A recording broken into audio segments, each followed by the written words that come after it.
विष्णूची महापूजा होणार आहे असं तुम्ही करावं। त्यावेळेस त्यांना राग आला आणि ते म्हणले तू मला जे सांगत आहे हे ब्रह्मज्ञान हे मला सर्व माहिती आहे, कारण मी जन्मापासून तोच अभ्यास करत आहे, हे काय सांगू नको।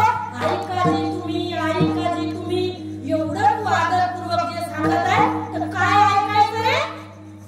त्यावेळेस तुकोबाराय म्हणताय गीता ऐकायची, भागवत ऐकायचं, शिवमहापुराण ऐकायचं, भागवत पुराण ऐकायचं, प्रत्येक 4 वेद 6 शास्त्र 18 पुराण ऐकायचे आणि ते ऐकल्यानंतर या जीवाला विष्णुमय कसं होता येतं ते मी तुम्हाला पुढे सांगणार आहे। कारण ग्रंथ कोणताही घ्या त्या ग्रंथात वर्म एकच आहे, एकच वर्म आहे, नाद एकच आहे, ब्रह्मनाद आणि जीवाला शिवापर्यंत नेण्याची विद्या प्रत्येक ग्रंथामध्ये भरलेली आहे।